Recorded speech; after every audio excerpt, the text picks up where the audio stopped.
गदाधार श्रीवासादि गौर भक्त वृंद। हरे कृष्ण। तो আমরা 2021 যে অপূর্ব সুন্দর মহামিলবন্ধন সমস্ত ভাষাভাষী সমস্ত দেশের লোক নিয়ে আমরা এই পরিক্রমা, আজকে দ্বিতীয় দিন এই পরিক্রমায় আমরা গদ্রুম দ্বীপ ভ্রমণ করব।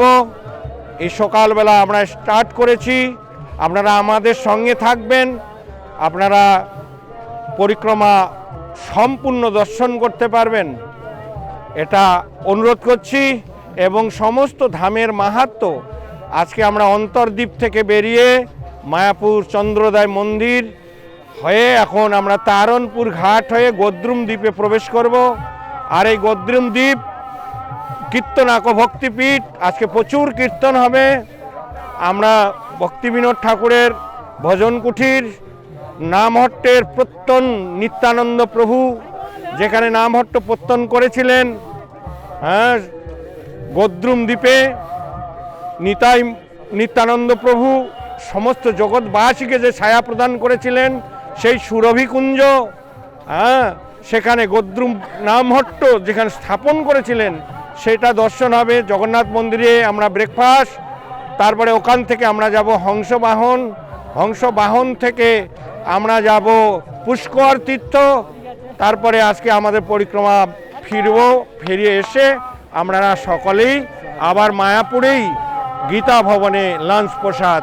আর বিকালে আমাদের এই ধামের উপরে বিভিন্ন মহারাজ সন্ন্যাসীদের মুখে অপূর্ব সুন্দর আমরা কথা বলবো। হরে কৃষ্ণ। উদিলয় অরুণ পূরব ভাগে দ্বিজমণি গোরায় মণি জাগে। উদিলয় অরুণ পূরব ভাগে দ্বিজমণি গোরায় মণি জাগে।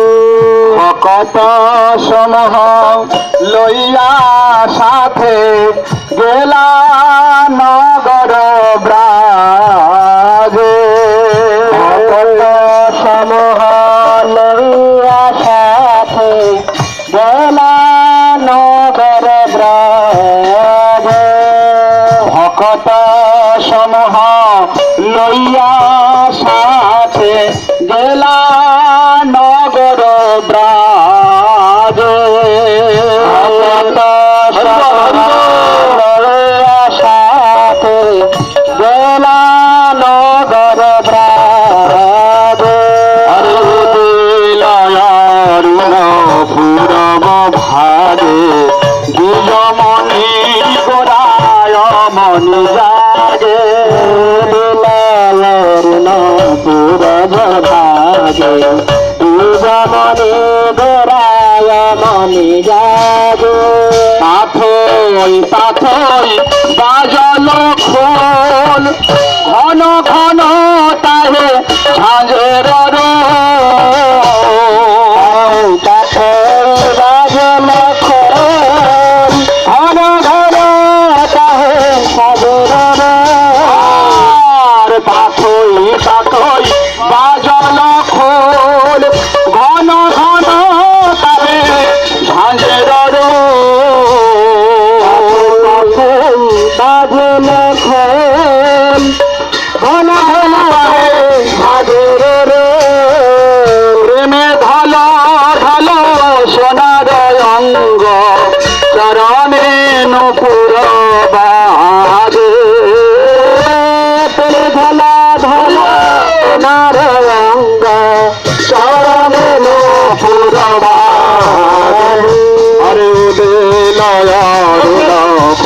ভাগে যুগমণি তোরায় মনি জাগে নয়ন তোরব ভাগে যুগমণি তোরায় মনি জাগে মুকুন্দ মাধব যাদব হরি বলেন বলরে বদন ভরি মুকুন্দ মাধব যাদব হরি বলেন বলরে বদন ভরি মিছে বসে গেল রে রাতি দিবস শরীর সাজে মিছে রসে গেল রে কে যাবে ভাই ভব সিন্ধু পার বর্ণ কলি যুগে রচয়ে তন্নয় অবতার যাবে কে যাবে ভাই ভব সিন্ধু পার বর্ণ কলি যুগে রচয়ে তন্নয় আমার গৌরাঙ্গের ঘাটে অদান খেয়ে আমার গৌরাঙ্গের ঘাটে অদান খেয়ে জড়য়ন্ধ আতুর অবধি পার হয় জড়য়ন্ধ আতুর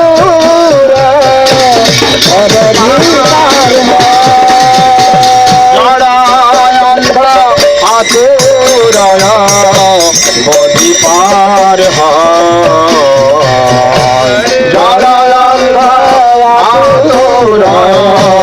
বদি পার ভাই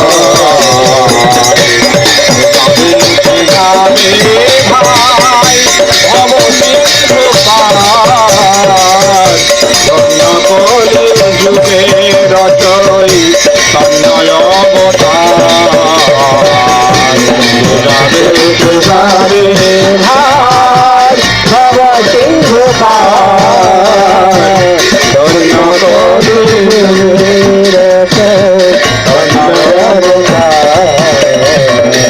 হরি নামের নৌকা খানি শ্রী গুরু কান্ডারি হরি নামের নৌকা খানি শ্রী গুরু কান্ডারি সংকীর্তন করয়ালো দুবাহু প্রসারী সংকীর্তন করয়ালো দুবাহু প্রসারী সংকীর্তন করয়ালো দুবাহু প্রসারী কীর্তন করয়ালো দুবাহু প্রসারী সংকীর্তন করয়ালো দুবাহু প্রসারী সংকীর্তন করয়ালো দুবাহু প্রসারী দেব জাগো দেব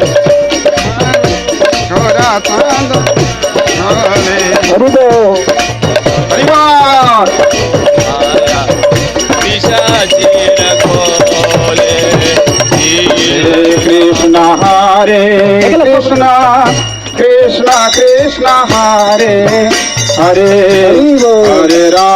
হরে রাম রাম রাম রাম হরে হরে হরে কৃষ্ণ কৃষ্ণ কৃষ্ণ কৃষ্ণ হরে হরে হরে রাম রাম রাম হরে হরে হরে কৃষ্ণ কৃষ্ণ কৃষ্ণ কৃষ্ণ হরে হরে হরে রাম রাম রাম রাম হরে হরে হরে কৃষ্ণ কৃষ্ণ কৃষ্ণ হরে হরে হরে রাম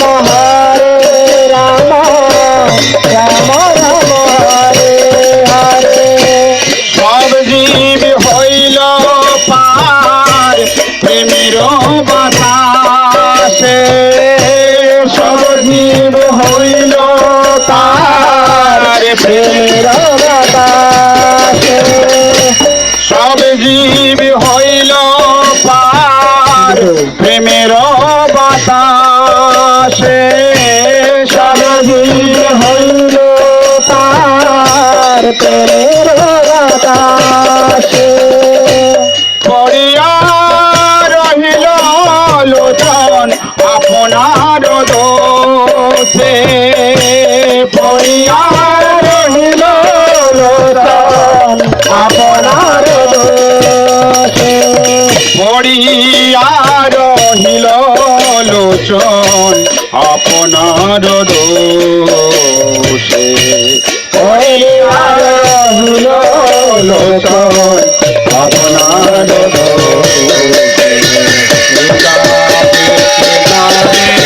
ভাই ভব সিন্ধু পার ধন্য কলি যুগের তৈ তন্ময় অবতার, যাবে ভাই ভব সিন্ধু পার ধন্য কলি যুগের তৈ তন্ময় অবতার, যাবে যাবে ভাই ভব সিন্ধু পার ধন্য কলি যুগের তৈ তন্ময় অবতার, যাবে যাবে ভাই ভব সিন্ধু পার ধন্য কলি যুগের তৈ তন্ময় অবতার। হরে কৃষ্ণ শ্রুতি ভক্তবৃন্দ, আজকে আমাদের দ্বিতীয় দিনের পরিক্রমা। আমরা সকালে শুরু করেছি মায়াপুর থেকে হাঁটতে হাঁটতে জলঙ্গি পার করেছি, কীর্তন করতে করতে জলঙ্গি বিহার, কত সুন্দর, ভালো লেগেছে কিনা, দারুণ। তারপরে ওখান থেকে কীর্তন করতে করতে নৃত্য করতে করতে আমরা 2000 ভক্ত, বিভিন্ন ভাষাভাষী, বাংলা, হিন্দি, উড়িয়া, ইংলিশ অ্যান্ড তামিল, তেলেগু, তারপরে কি রুস্কি, চাইনা, কত ধরনের ভাষার লোক আমরা একসঙ্গে কীর্তন করতে করতে নৃত্য করতে করতে এসেছি। গোরাদহ, কত সুন্দর আমবাগান, একটু দেখিয়ে দেন, কত সুন্দর আমবাগান, গোরাদহ। এখানে চৈতন্য মহাপ্রভু এখানে নক্র কুমিরকে উদ্ধার করেছিলেন। এটা হচ্ছে অভিন্ন কালিয়াদহ।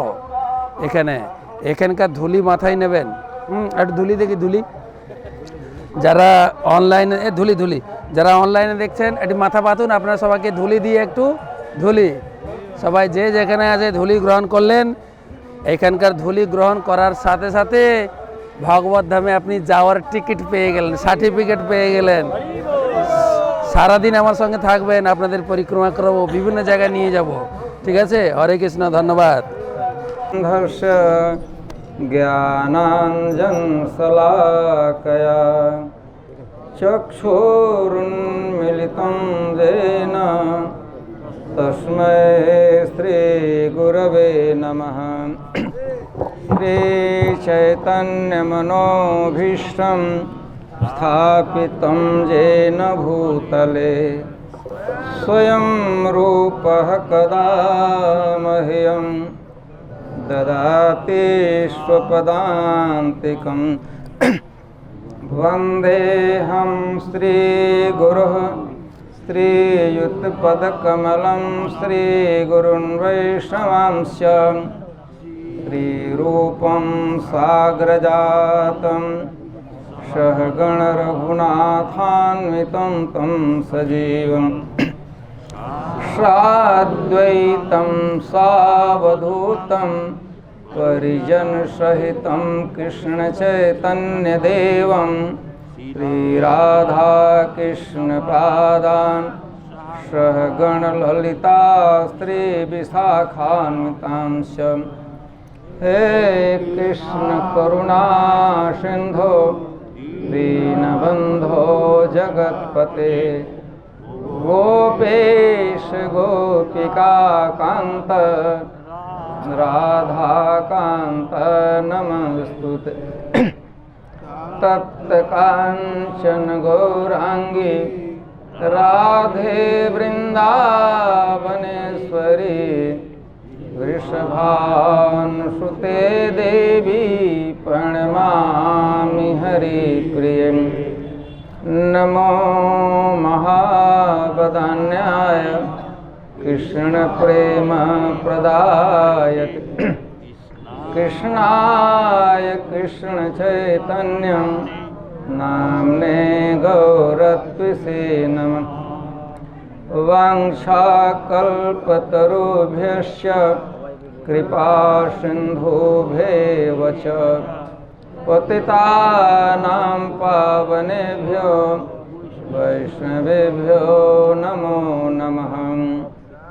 जय श्री कृष्ण चैतन्य प्रभु नित्यानंद श्री अद्वैत गदाधर श्रीवासादि गौर भक्तवृंद।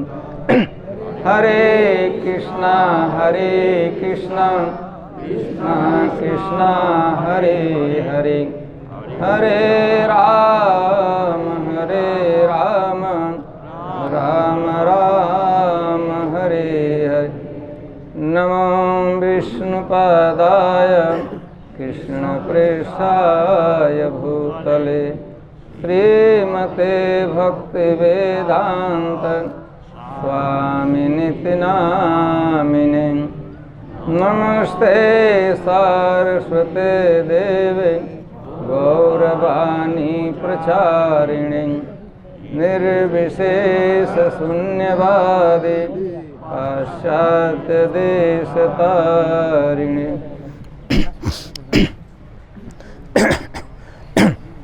हरे कृष्ण। तो हम लोग अभी यहाँ गोरादह स्थान का नाम है और यह गोद्रुम द्वीप में है। यह स्थान गोद्रुम द्वीप में, थोड़े समय के बाद हम जाएंगे ताज ज़्यादा से ज़्यादा हम लोग मध्यम द्वीप में रहेंगे। लेकिन हम लोग का प्रथम जो आज का जो बैठ रहे हैं कथा के लिए कीर्तन के लिए वो है गोरादह गोद्रुम द्वीप।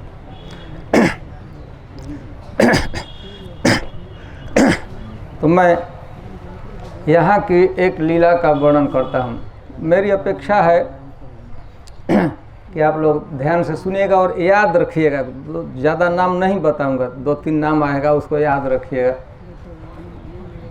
तो भगवान के एक यहाँ पर जो लीला हुई थी नक्र उद्धार, मगर का उद्धार। एक क्रोकोडाइल को चैतन्य महापुरुष पर कृपा किए थे, तो मैं उसी लीला को वर्णन करता हूँ। भगवान चैतन्य महाप्रभु जब यहाँ पर लीला कर रहे थे तो लीलाओं में एक अन्यतम लीला थी कि भगवान चैतन्य महाप्रभु अन्य द्वीपों में कीर्तन करते हुए जाते थे। तो यहाँ पर भी आते थे। यहाँ पर एक गोपपल्ली, ग्वालों की यादवों की बस्ती थी। गाय भैंस बकरी रखते थे, पालन पोषण करते थे। और यहाँ पर एक माता जी थी, उसका ससुराल था मायापुर में। मायापुर में उसका जन्म हुआ था। उसका विवाह इस गांव में हुआ था, गोपपल्ली में। और उसका नाम था श्यामा। तो श्यामा जब मायापुर में रहती थी तो श्यामा की माँ, श्यामा की जो माता थी वह सची माता को माँ कहती थी। समझ में आ रहा? श्यामा जो ग्वालिनी थी, जहाँ यहाँ रहती थी, जिसका विवाह यहाँ हुआ था, उसका ससुराल, उसका नैहर था मायापुर। तो उस नाते से आप लोगों से मैं पूछता हूँ, आप लोग बताना होगा। चैतन्य महाप्रभु जो थे उनकी माँ थी सची माता, और इस ग्वालिनी की माँ थी वह भी माँ कहती थी। तो और चैतन्य महाप्रभु भी माँ कहते थे और उसकी माँ भी माँ कहती थी सची माता को। तो चैतन्य महाप्रभु के साथ उसका क्या नाता होना चाहिए?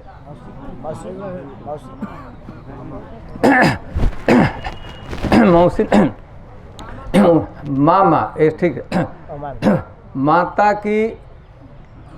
माता का भाई, चैतन्य महापुरुष के माँ के भाई लगते थे, मामा लगते थे। तो जब भी चैतन्य महापुरुष आते थे तो खूब बढ़िया से खिलाती थी। मामा आए हुए हैं, बचपन देखी थी तो बड़ा सुंदर शरीर था, तो खूब खिलाती थी, कुछ अभाव नहीं था। मुख्य रूप से आहार क्या देती थी? दूध, दही, दूध से बने पदार्थ। और चैतन्य महाप्रभु को विशेष प्रिय था जो दूध और दही के बीच से एक लेयर जमता है, वह भाग चैतन्य महाप्रभु को बहुत अच्छा लगता था। क्या कहते हैं उसको? बंगला में क्या? छौर की खौर, छौर। खूब बढ़िया लगता था। चैतन्य महाप्रभु नीचे वाला दही उतना पसंद नहीं, दूध भी ज़्यादा नहीं पीते थे, ऊपर ऊपर लेकर और खूब खिलाते थे। और उसके और एक गोप थे, उसे उनका नाम था भीम। तो चैतन्य महाप्रभु आते थे खूब, प्रति जब भी आते थे तो उसे उत्साह से खिलाती थी। मामा आए हैं तो क्या नहीं, बढ़िया, इतना सुंदर शरीर था। याद करते थे, खूब पूछते रहते थे कैसे हो। तो एक दिन की, और यहाँ पर एक दह था, हृदय, यहाँ पर विराट पानी था और पानी में एक नक्र रहता था, मगर रहता था, क्रोकोडाइल रहता था। और वो क्रोकोडाइल इतना दुर्दांत था, इतना भयावह था, लोग आदमी उसके नज़दीक नहीं, कुंड के नज़दीक नहीं जाते थे, क्योंकि यदि कोई स्नान करने गया तो वो छोड़ता नहीं था, पकड़ कर खा जाता था। बकरी जाती थी, छोटे छोटे गाय के बच्चे जाते थे तो उनको तट में पानी पीने जाते थे, खा सबको गया था, कोई उधर नहीं जाता था। ऐसी घटना एक दो बार घटी थी। पानी के तट पर थोड़ा दूर भी बकरी छागल चरती रहती थी तो जाता था और छागल को पकड़कर खा जाता था। तो एक दिन चैतन्य वहाँ पर रोज आते तो उधर तालाब के तरफ नहीं जाते थे, यहाँ पर बैठकर बढ़िया से खा पी कर और कीर्तन भक्तों के साथ चले जाते थे। एक दिन चैतन्य वहाँ पर कीर्तन करते उधर ही जाने लगे, एकदम जिधर तालाब था। तो दो गोप थे, एक तो भीम था, एक दूसरा और थे रामदास। दोनों मिलकर चैतन्य महाप्रभु को पैर पड़े, उधर मत जाइए, उधर मत जाइए। सब भक्त लोग भी साथ साथ कीर्तन करते हुए जा रहे थे। तो सब लोग चैतन्य महाप्रभु खींच रहे हैं, हाथ पकड़कर, पैर पकड़, नहीं नहीं जाना, उधर मगर आकर खा जाएगा, काट देगा। रोज चैतन्य महाप्रभु सब भक्तों की बात मानते थे, आज मान ही नहीं रहे, उधर ही जा रहे। अरे तब तक देखे कि तट के उस किनारे से मगर तैरते हुए इधर आने लगा, इस तट पर जिधर चैतन्य महाप्रभु जा रहे थे, भक्त लोग जा रहे थे। तो आवाज सुनाई पड़ रही है ना? पीछे सुना जाते लास्ट हाथ उठा रहे, एस के लिए कि नो के लिए? लोग माने हाथ उठ तो समझ में आ रहा। ऐसे करते हैं मतलब नो के लिए करते हैं ना, ऐसे मतलब नहीं सुनाई पड़ता है। तो आपकी भी जिम्मेवारी होती है, माइक से थोड़ा सा माइक को आप एडजस्ट कीजिए जैसे आप कर सकते हैं।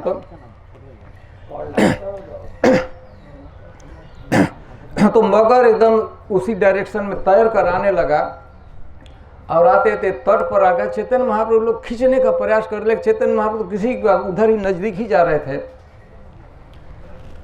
मगर आ गया और लोग भक्त लोग पीछे हो गए। पहले तो चारों तरफ घेर कर रखे थे, लेकिन जब देखे कि साफ आ रहा है तो चैतन्य महाप्रभु सब लोग पीछे हो गए। वह पानी से बाहर निकला और निकलते ही धीरे चैतन्य महाप्रभु के चरणों की तरफ खिसकते आकर और चैतन्य महाप्रभु को टच किया। टच करते हुए जो मगर का शरीर था, कुमीर का शरीर था, तुरंत देव बालक के रूप में हो गया। 5-6 वर्ष का लड़का, इतना कमनीय सुंदर रूप, सिल्क का वस्त्र, विविध प्रकार के रत्न से रत्नमाला पहना था, इसके बाद पुष्प माला पहना था। और फिर जब बच्चा बन गया, कुमीर मरा नहीं, वही शरीर ही देव कुमार के रूप में सुंदर रूप हो गया उसका।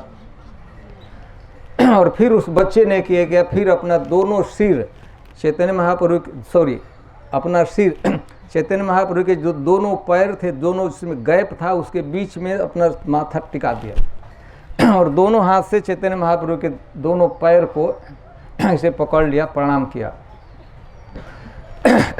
चैतन्य महाप्रभु से आशीर्वाद दिया, उठाए कि बेटा उठो उठो, ऐसा खड़ा हाथ जोड़कर। तो चैतन्य महाप्रभु सभी भक्तों के सामने अब पूछे कि बेटा तुम तो एक देवता के समान तुम्हारा सुंदर शरीर है, बेटा तुमसे कौन सा ऐसा पाप, कौन सा ऐसा दुष्कर्म बन गया था कि तो एक तुच्छ बड़ा खराब पशु शरीर में, क्रोकोडाइल शरीर में इस तालाब में रह रहा था। कौन सा तुमसे पाप बन गया था, कौन सा तुमसे अपराध बन गया था कि ऐसा दुर्गति में तो पड़ा हुआ था, देवता कहाँ शरीर देवता जैसा दिख रहे हो।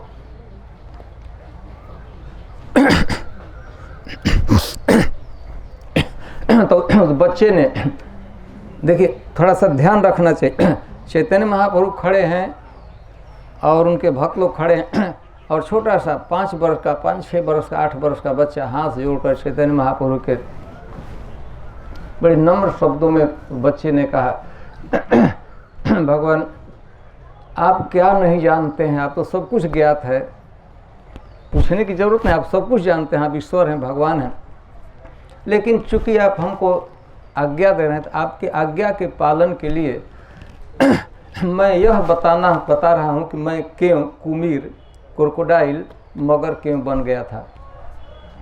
तो उस बच्चे ने अपना किस कारण से क्रोकोडाइल बना था उसका इतिहास बताया। तो मैं उस इतिहास को बताता हूँ। बच्चे ने कहा था कि मैं स्वर्गलोक का निवासी हूँ, इंद्र जहाँ निवास करते हैं, मैं स्वर्गलोक का। एक बार मैं ब्रज दर्शन के लिए, वृंदावन दर्शन के लिए आया था, स्वर्ग से पृथ्वी पर आया था, वृंदावन में आया था। और वृंदावन में भी कामवन, वृंदावन में आप जानते हैं जैसे यहाँ 9 द्वीप है, तो वृंदावन में 12 वन है, 12 कानून, 12 वन है। 12 वनों में से एक वन है कामवन। बच्चे ने बताया कि भगवान मैं कामवन में आया था, चैत्र का महीना था, दिन का समय था। एक वृक्ष के नीचे मैंने देखा कि एक महात्मा लेटे हुए हैं छाया में, शीतल छाया था। चैत्र का महीना तो स्वाभाविक था कि गर्मी था, लेकिन नीचे छाया था, उसमें एक महात्मा लेटे हुए थे। उनकी बड़ी बड़ी जटाएं थी, उनकी बड़ी बड़ी जटाएं थी, हरेक्शन, बड़ी बड़ी जटाएं थी। और मुझे कौतूहल हुआ, बच्चा था, थोड़ा सा परिहास, कुछ मजाक साधु से करना चाहिए। तो साधु सोए थे, जटाएं फैली हुई थी। मैं गया और उनकी अनेक जटाएं थी, एक जटा को काट दिया। सोए थे, उनको पता, लेकिन जब मैं काट रहा था, काटते काटते उनकी नींद उचट गई, जग गए।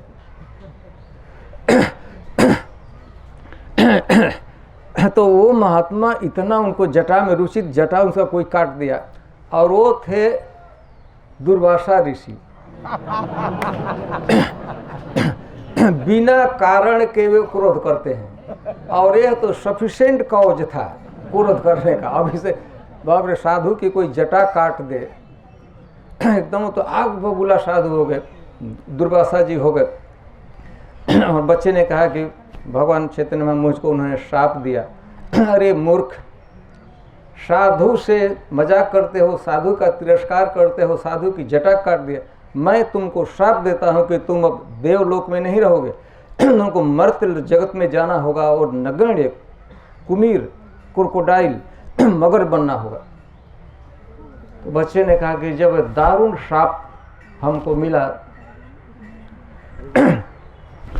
ऋषि ने दिया, मुनि ने दिया, दुर्वासा ऋषि दिया, मैं दुर्वासा ऋषि के चरणों को पकड़ लिया। मैं गंभीरता को समझ गया, कहाँ देवलोक का निवासी, सब कुछ सुलभ है, और यहाँ के नगण्य एक पशु, अभी खराब तरह का मनुष्य, मर्त्य जगत में जाना पड़ेगा। तो मैं पकड़ लिया, रोने लगा। साधु बहुत डांटते, हमको पैर से कई बार मारे पीटे, तमाचा भी चला दिया, लेकिन मैं पैर उनका छोड़ा नहीं। लेकिन उनको तब तक उनको दया आ गई। मैं रो रहा था, मेरे नेत्रों से अश्रु पड़ रहे थे, मैं रो रहा था। दया आ गई तो कहे कि बेटा तुम रो रहे हो, मुझे दया रही है तुम पर। बेटा मैंने जो साप मेरे लिप से, मेरे होठों से निकल चुका है, उसे अन्यथा नहीं किया जा सकता।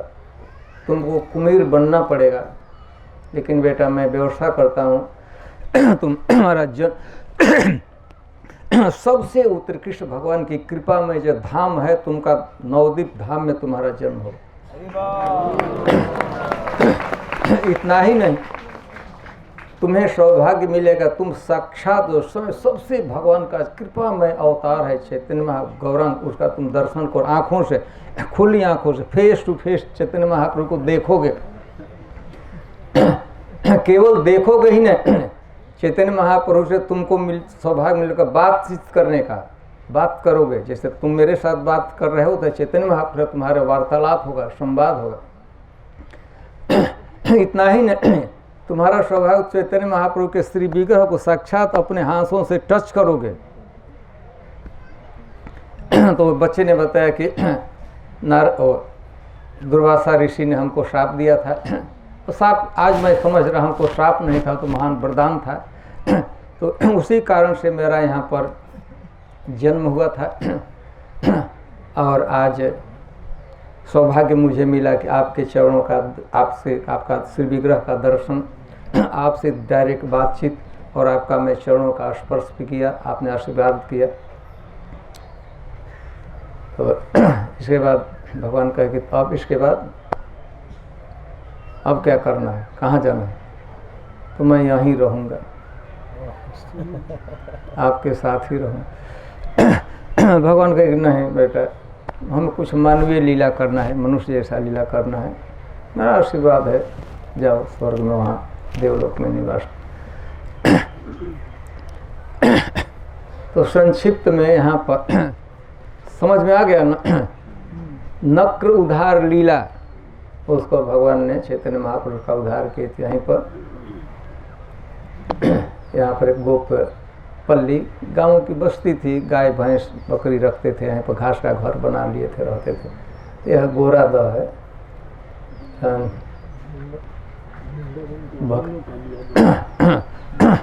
सुमधुर कृष्ण पर याद दिला रहे हैं। यहाँ जो कालिए वृंदावन जो कालिए दह है, उसे अभिन्न है। तो कालिए दह जानते हैं ना, जहाँ कालिए नाग का भगवान ने उद्धार किया था, तो हम उससे अभिन्न है। नवद्वीप का यह कालिए दह है, नक्रदह को कालिए। तो पता नहीं, हमको 10 मिनट में और ले सकता हूँ। मैं कालिए के पूर्व जन्म का इतिहास, कालिए नाग पहले जन्म में यह तो क्रोकोडाइल था, यह क्या दुष्कर्म किया था, दुर्वासा ऋषि का जटा काट लिया। लेकिन कालिए क्या उससे शुभ अथवा अशुभ कर्म हुआ था, जिसके कारण वो वहाँ पर नाग बना था। तो उसका भी एक इतिहास, कालिए नाग के पूर्व जीवन का इतिहास याद रखेंगे ना। पूर्व जन्म, अभी तो सांप बन गया था, वृंदावन में रहता था। इसके पूर्व से पूर्व जन्म में वो क्या था, क्या ऐसा कर्म किया था जिससे वो काली नाग के रूप में उसका जन्म हुआ था। वृंदावन में जन्म नहीं, वहाँ रहता था। और उसको सौभाग्य प्राप्त हुआ था कि भगवान उसके सिर पर नृत्य किए हुए थे, अद्भुत नृत्य भगवान किए थे काली। तो मैं उसे कथानक के रूप में प्रस्तुत करता हूँ। दक्षिण भारत में एक प्रदेश है, कांची प्रदेश। कांची नाम सुने होंगे ना, विष्णु कांची, शिव कांची, कांची नाम का एक नगर है। वहाँ पर एक बहुत पवित्र कीर्ति, महान राजा थे, बहुत संत महात्माओं का आदर करते थे, प्रजा का पुत्रोत्पालन करते थे। तो एक दिन उनके पास नारद जी आए। नारद जी नारद जी का सबसे बड़े भगवान के भक्त हैं, तो कांची प्रदेश के राजा थे, खूब स्वागत किया, बढ़िया से स्वागत किया। और इसके बाद उनसे कुछ प्रश्न पूछे, नारद जी कथा प्रस्तुत किए, कथा कहने लगे, और अपने मंत्रियों के साथ राजा भी वहाँ आकर नारद जी की कथा सुनने लगे। नारद जी देखे कि जब कथा हो रही थी तो राजा बार बार उठकर अंदर जाता था, कुछ देर तक रहता था, फिर आकर बैठ जाता था। नारद जी को बड़ा आश्चर्य। नारद जी ने कहा कि अरे मैं हमको आपने कथा कहने के लिए कहा, मैं कथा कह रहा, आपके मंत्री लोग सब लोग राज दरबारी लोग कथा सुन रहे हैं, और आप एक सदाचार का उल्लंघन, इटिकेट का पालन, बार बार हमारी कथा छोड़कर अंदर जा रहे हैं, बाहर आ रहे हैं, तो अच्छी बात नहीं है। तो राजा कहे कि नारद जी मेरी एक विवशता है, जन्म से ही मुझे एक रोग है, शूल रोग, पेट का रोग है, उसमें बहुत दर्द होता है, और डिसेंट्री जैसा रोग है, शूल डिसेंट्री जैसा होता है, बार बार शौच जाना पड़ता है, तो मुझे दर्द, और हमको बार बार, इसीलिए मैं कथा छोड़ना नहीं चाहता था, लेकिन हमारी विवशता इसलिए जा रहा था। नारद जी को दया आ गई कि ठीक है बेटा, तुमको मैं एक उपाय बताता हूँ, तुम्हारा यह रोग समूल और हमेशा के लिए नष्ट हो जाएगा, पूरा खत्म हो जाएगा और हमेशा के लिए खत्म हो जाएगा। एक मेरे पास उपाय है, एक मेरे पास औषधि है, एक मेरे पास नुस्खा है, इसे तुम कर लो। तो राजा कहे ठीक है, बहुत अच्छी बात है, मैं करता हूँ।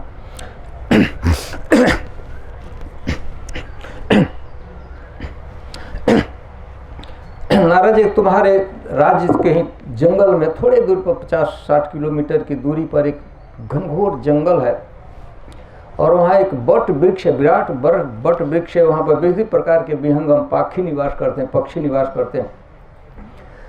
वहाँ जाओ, वहाँ एक विशेष पक्षी है, कुलिंग नाम का पक्षी, अपने पत्नी और बच्चों के साथ रहता है।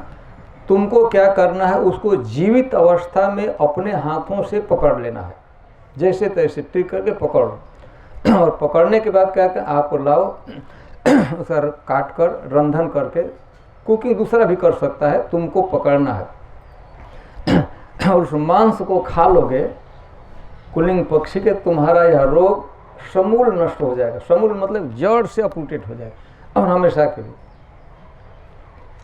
उपाय समझ ना, क्या उपाय था? कुलिंग पक्षी का मांस खाना है राजा। तो दूसरे दिन अपने गए वहाँ पर, जैसा राजभेष में वैसे ही गए, और पेड़ के नीचे देखे तो बहुत प्रकार के पक्षी थे, और वो कुलिंग पक्षी भी उस पर निवास करते, तो वहाँ पर बैठ गए एक जगह किनारे, पेड़ के नीचे बैठ गए। तो पक्षी लोग आते थे, नीचे बैठते थे, ऊपर भी, लेकिन जब ही वो नज़दीक, किसी पक्षी के नज़दीक जाने का प्रयास करते तो पक्षी उड़ जाते थे। विशेषकर कुलिंग को उसे जब भी आता था घूमता था, लेकिन अभी उधर जब ही खड़ा होते थे तो वो भाग जाता था। कभी कभी वो दूसरे तरफ मुंह किया रहता था तो पीछे से दौड़ कर पकड़ने का प्रयास करते, लेकिन वो उड़ जाता था। एक दिन असफल, 2 दिन, 4 दिन, 5 दिन, लगभग महीनों बीत गया, वो पकड़ नहीं पाए। तो उनका मंत्री था बड़ा निराश हुए, भाई अब तो रोग ठीक ही नहीं, और पक्षी कैसे, जीवित पक्षी को पकड़ना है, हाथ से पकड़ना है, अस्त्र से नहीं कि बाण से नहीं मार देना है। तो राजा ने कहा कि देखिए ऐसे, वो मंत्री ने कहा कि ऐसे मत जाइए, आप यह कीजिए कि एक साधु का भेष बना दिए, राजभेष का परित्याग कर दीजिए, साधु का भेष बनाकर जाकर वहाँ बैठिए, आप सफल हो जाएंगे। दूसरे दिन सुबह में राजा एकदम बढ़िया से 12 तिलक, कंठी भी बांध लिया, एक जपमाला भी हाथ में ले लिया, कुर्ता नहीं पहने, धोती, और जैसे ब्राह्मण लोग गुरुकुल के जैसे बच्चे हैं ना, कुर्ता नहीं पहने, परोजे जाकर वहाँ पर पेड़ के नीचे बैठकर सुबह में ही हरे कृष्णा कृष्णा कृष्णा हरे हरे, हरे राम राम राम जप करने बैठ गए। साधु भेष में, महात्मा में, वैष्णव भेष में। तो पक्षी ऐसे जो रोज घूमते थे वैसे उस दिन देखे कि छोटे छोटे पक्षी यहाँ तक उनके यहाँ पर भी बैठ गया एक पक्षी छोटा सा, और यहाँ पर भी घूम रहे हैं, ऐसा लगता है कुछ हो ही नहीं। और वो कुलिंग पक्षी अपने वो अभी घूमते हुए चारा चुटते घूमते हुए एकदम नज़दीक आ गए, एकदम नज़दीक से हाथ के पकड़ सकते थे। तो जॉब तो भले कर रहे थे, लेकिन काम तो था कि पक्षी को पकड़ना है। कुलिंग पक्षी जब अपने बच्चों के साथ, स्त्री के साथ एकदम पकड़, एक हाथ से पुरुष को, एक हाथ से स्त्री को, दोनों को पकड़ लिए और भागे भागे ऐसा एकदम नज़दीक आया था, इसे पकड़ लिए तो अब तो ची ची और पक्षी कर रहे थे। अब तो ग्रिप में राजा था, बलवान था, दोनों पक्षी आ गए। अब चे करने से क्या होता, भाग नहीं सकते। पक्षी पकड़ने पर बोलते हैं ना, चे इस पे करें, वो क्या होता है, ग्रिप से आ गए। लेकिन जब ही वो आ गया तो राजा के मन में एक बहुत बड़ा एक विचार है, सद्विचार उत्पन्न हुआ। अरे इस वैष्णव भेष का इतना महात्म्य है। मैं राजा के भेष में आता था, पक्षी दूर से रहते थे, नज़दीक नहीं आते थे। मैं तो वैष्णव हूँ नहीं, वैष्णव का एक भेष बनाया हूँ, साधु का एक भेष बनाया हूँ। इस भेष बनाने के साथ हमारे से पशु पक्षी भी प्रेम करते हैं, हमको विश्वास करते हैं। यदि मैं सचमुच साधु बन जाऊंगा तो उसका क्या महात्मा होगा। साधु का भेष है, साधु तो नहीं बना, तो इसका इतना महात्मा है। ऐसे विचार करते करते सोचते अब क्या करूं, इसे सूद रोग भी ठीक करना है। मन में आया कि चाहे यह रोग जीवन भर रहे, ठीक न हो, अब हमको अब सब कुछ छोड़ना है, वो साधु ही बनना है। और पक्षी को हाथ से छोड़ दिए, कुलिंग पक्षी को दोनों को छोड़ दिए, बच्चों को छोड़ दिए। तो पक्षी ने मानवीय भाषा में कहा, मनुष्य की भाषा में कहा कि महाराज आप हमको पकड़ चुके थे और चाहते तो आप खा भी सकते थे, हमको मार सकते थे, परंतु हमको आपने छोड़ दिया। एक तरह से आपने हमको जीवन दान दिया। तो महाराज मैं भी इसके उपकार करना चाहता हूँ। हमको आपने जीवन दिया, हमको छोड़ दिया, हम पर दया किया। तो मैं भी एक उपाय जानता हूँ कि आपका यह रोग एकदम समूल ठीक होगा और वो क्या कहते हैं पूरा हमेशा के लिए ठीक हो जाएगा। और इसके बहुत सिंपल, नारद जी ने आपको बताया था उपाय कि मैं भी बताता हूँ। थोड़े दूर पर एक दूसरा बट वृक्ष है, उसके कोटर में, हौलों में एक सिद्ध महात्मा निवास करते हैं, थोड़ी ही दूर पर। कुछ नहीं आपको करना है, जाइए उनके चरण को धो लीजिए और चरणोदक को पी लीजिए, आपका रोग समूल नष्ट होगा, हमेशा के लिए नष्ट होगा। राजा को बड़ी प्रसन्नता हुई। तो वहाँ पर नज़दीक में एक तालाब था, सरोवर था। राजा स्नान किए, स्नान के एक पात्र में जल लिए और पेड़ के पास गए। तो कोटर समझते हैं, हौलो जैसे कहा था अंग्रेजी में, का उसमें बीच में कुछ स्थान हो जाता, उसमें छुप कर रहे थे। उसको दिखाई नहीं पड़ते थे, कहाँ महात्मा है नहीं, सिद्ध महात्मा। तो वहाँ जाकर पानी लेकर राजा बोले कि हे सिद्ध महात्मा, कृपा कीजिए, हमको दर्शन दीजिए, अपना पैर दीजिए, मैं आपका चरणोदक पीना चाहता, चरणोदक दीजिए, चरण धो, आपका मैं चरण धोना चाहता हूँ और पानी चाहता हूँ, चरणोदक आप कृपा कर। तो एक डाली से छुप कर रहे थे, उसमें उनका दाहिना पैर लटक गया, एक पैर लटका दिए। कोई आग्रह कर धोना चाहता है। अरे जब पैर नीचे आया तो राजा क्या देखते, उसमें जो कुष्ठ रोग हुआ है, पीला और लाल, उसमें से टप टप गिर रहा है पानी। रोग घा हुआ है, वो तो से मक्खियाँ मरी हुई, कोई जीव तो उस पर बैठती हैं, मक्खियाँ भी उस ड्रॉप के साथ नीचे गिर रही हैं। और इसके साथ इतना दुर्गंध फैल गया कि अब तो वहाँ ठहरना भी मुश्किल होता, लगता है कि नाक फट जाएगी राजा की। अब क्या कर, उसी चरण को धोकर उसको पीना था। अब तो एकदम से लगता था कि वो उल्टी हो जाएगा। अच्छा था कुछ सुबह तक खाए नहीं थे, यदि खाए होते तो वो भी बाहर आ जाता। अरे अब क्या करे, अब तो रोग है, नहीं पीना का मतलब नहीं धोकर पीऊंगा तो रोग जीवन बड़ा कष्टदायक है। लेकिन साहस किए कि मैं धो ले, लेकिन एकदम हिम्मत नहीं पड़ा। दुर्गंध और सब टप टप की पड़ रहा था। तो उन्होंने सोचा कि हो सकता है कि इस पैर में घाव दूसरा साइड ठीक होगा। तो उन्होंने राजा ने प्रद हे सिद्ध महात्मा कृपा कीजिए दूसरा पैर दीजिए। तो महात्मा सुनते वो पैर खींच लिए और दूसरा पैर लटका। अरे दूसरा लटका तो उससे भी बदतर था। अब इससे तो थोड़ा आजू बाजू कहीं वो ऐसे इतना दुर्गंध फैला कि सारा वो पूरा जो एरिया ही दुर्गंध से युक्त हो गया। और इसमें तो नीला पे टपक रहा, उसमें साफ उन्होंने देखा कि उसमें से कीड़े दिखाई पड़े, जो होते हैं ना सफ़ेद सफ़ेद कहीं कहीं कीड़े होते हैं, इतने लंबे लंबे साफ दिख रहा था, उसी में गिर रहे थे। अब क्या करे, पश्चाताप बल्कि उसको पी लेता। उसमें तो कुछ गुंजाइश थी, अब तो एकदम लगता था कि नाक फट जाएगा एकदम। हे भगवान ये क्या हुआ, पश्चाताप कर रहे कि मैं पहला ही पैर का धो लेता था, अच्छा होता। तो सोच रहे कि अब नहीं पीना, लेकिन साधु का तिरस्कार हो जाएगा एक पैर। अब तो तीसरा पैर तो था नहीं। जैसे तैसे मतलब कि रोग की गंभीरता है, अपने नाक को किसी तरह एक हाथ से बंद करके और उसको धो लिए। अरे धोना क्या था, उसमें से ऐसे किए तब तक पीला और लाल रंग, पानी का रंग ही बदल गया। गिर ही रहा था, तो उसमें पानी में देख रहे थे कि तैरने लगे लोग, छोटे छोटे लोग एकदम से। अब उसको दुर्गंध है और देख रहे हैं गंदा, उसको ऐसे पिए। एक बार साहस किए कि जैसे भी हो नाक बंद करके, मुंह बंद करके, मुंह में नाक बंद करके पी लूँ।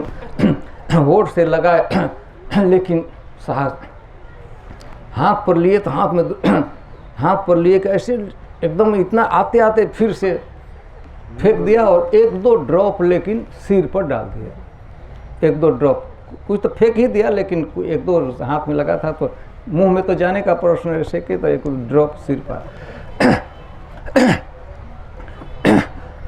जे भी उनको सिर पर आया, महात्मा बोले, हाँ जे भी उनको सिर पर डाले तो पूरा अब तक तो दुर्गंध, इतना सौरभ फ्रेग्रेंस, दिव्य सुगंध है।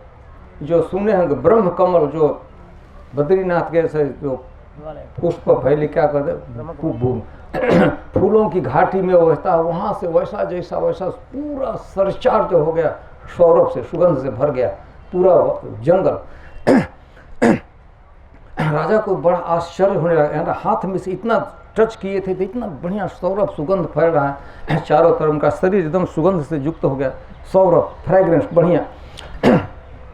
महात्मा कहे कि बेटा तुमने आग्रह किया, मैंने तुमको चरण दिया, लेकिन चरणोदक का तुमने तिरस्कार किया, तो इसको तुमको दंड भोगना पड़ेगा। हमसे आग्रह किया, एक महात्मा का एक चरण जल का तिरस्कार किया, पृथ्वी पर फेंक दिया, पिया नहीं, उसके लिए तुमने आग्रह किया था। तो जिस मुंह में तुमने डाला नहीं उस मुंह में विष होगा। लेकिन बेटा तुमने एक अच्छा भी काम किया, थोड़ा सा सत्कार भी किया कि तो अपने सिर पर एक दो बूंद डाल लिया। तो बेटा इस सत्कर्म के कारण तुमने एक साधु महात्मा के चरणोदक का आदर किया, उस पर सिर पर धारण किया, भले ही वो श्रद्धा से नहीं अश्रद्धा से भी, लेकिन धारण तो किया। तो बेटा तुम्हें सौभाग्य मिलेगा, तुम्हारे सिर पर स्वयं भगवान अपना पैर रखेंगे। तो वही राजा जो कांची प्रदेश के राजा थे, क्या शुभ कर्म किया था, थोड़ा सा साधु के चरणोदक को, चरण जल को अपने सिर पर धारण कर लिया। उसी के कारण सौभाग्य मिला कि भगवान उसका जमुना जी में आया और उसके सिर पर भगवान नृत्य किए थे। तो अभिन्न है यह। हम इस विषय को बोल रहे थे कि यहाँ का नक्रदह और वहाँ का कालीय दह दोनों आपस में अभिन्न है। इसी संबंध में एक हम बात बता देते हैं, ऐसे प्रासंगिक ही जैसा है विषय वस्तु से। भगवान चैतन्य महाप्रभु उक्ति है, कोई भक्ति में प्रवेश करना चाहता है तो 3 महान शक्तिशाली चीज़ों में बल है। 3 चीज़ याद रखेंगे ना। हाँ, उससे बहुत से ताकत और से भी आपको भक्ति प्राप्त है, कृष्ण प्रेम प्राप्त है, लेकिन 3 चीज़ ऐसा है, उतना शक्तिशाली है, सुपर पावरफुल है, इंस्टेंट आपको कृष्ण भक्ति दे सकता है। वह क्या है? भक्त पद धूलि और भक्त पद जल। याद रहेगा ना। भक्त पद धूलि अर्थ क्या होता है? भक्त पद धूलि और भक्त पद जल। भक्त भुक्त अवशिष्ट 3 महा। याद हो गया? फिर से बोलिए। भक्त पद धूलि और भक्त पद जल, भक्त भुक्त अवशिष्ट 3 महाबल। भक्त भुक्त मैंने खा लिया। एक प्लेट में चाहे पत्ता में, चाहे केला के पत्ता हो चाहे जिस पत्ता में, भक्त भुक्त मैंने खा लिया है। और खाने के बाद जो बचा हुआ है, अवशिष्ट मतलब रेमिनेंट, तो उसमें कितना ताकत होता है? महाबल। बलवान नहीं चैतन्य महाप्रभु, महान बल तो उसे प्राप्त हो सकता है। तो उस राजा ने क्या किया था? भक्त पद जल को श्रद्धा के साथ नहीं, अनादर के साथ, लाचारी के साथ धर लिया। तो उसका सौभाग्य हुआ कि स्वयं भगवान आकर, बेचारा उसे बुलाया नहीं, खुद जमुना जी में कूद गए और कूद कर उसके सिर पर भगवान ने नृत्य किया था। तो यह है, इतना ही हम पढ़ते हैं, समाप्त करते हैं।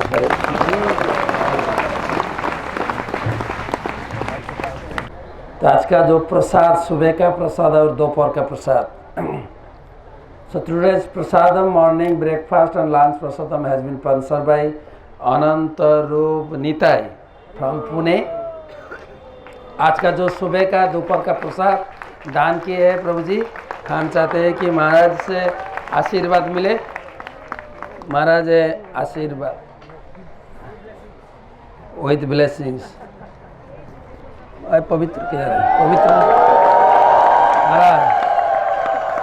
अरे बोल, सब लोग वहाँ से भी है, हाथ उठा के आप बैठे हैं प्रभु जी। इधर से हाथ ऐसे कीजिए उनके, वाह महाप्रसाद, वाह हरि बोल। आप थोड़ा बैठे इधर, सब लोग ऐसे आशीर्वाद कीजिए उनको, हैं? वाह सब लोग। हरे कृष्णा कृष्णा कृष्णा हरे हरे, हरे राम राम राम हरे हरे। सब लोग आशीर्वाद दीजिए। हर साल परिक्रमाकारी भक्त लोग के लिए सेवा किए है कि नहीं?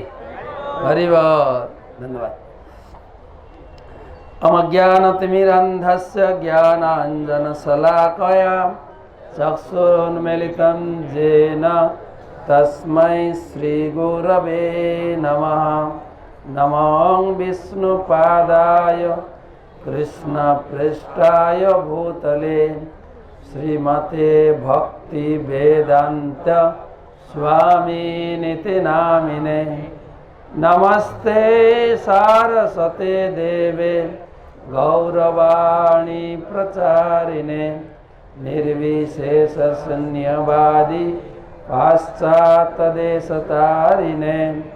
जय श्री कृष्ण चैतन्य प्रभो नित्यानंद श्री अद्वैत गदाधर शिवासदि श्री गौर भक्तबिंद। जोर से हरे कृष्णा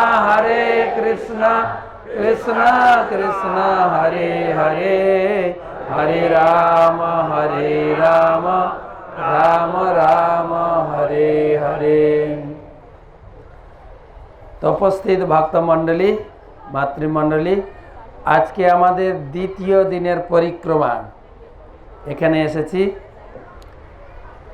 সবাই বাংলা বোঝেন তাই না? হ্যাঁ, বাংলা বুঝি। ওকে, ঠিক আছে। তো দ্বিতীয় দিনের পরিক্রমা আমরা এসেছি গোরাদহ নক্রদহ। কাহিনী শুনলেন, দেব শিশু এখানে কুমির হয়েছিল, অভিন্ন কালিয়দহ।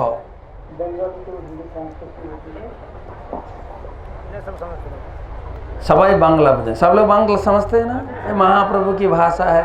हाँ, ठीक है। हाँ, भक्त सिद्धांत सरस्वती ठाकुर ने कहा सबको एक दिन बांग्ला सीखना होगा, क्योंकि महाप्रभु का भाषा बांग्ला है। चैतन्य चैतन्य पढ़ना है ना, तो ज़्यादा नहीं बोलूँगा, थोड़ा सा बैठ जाइए। तो আমরা এসেছি এই গোরাদহ।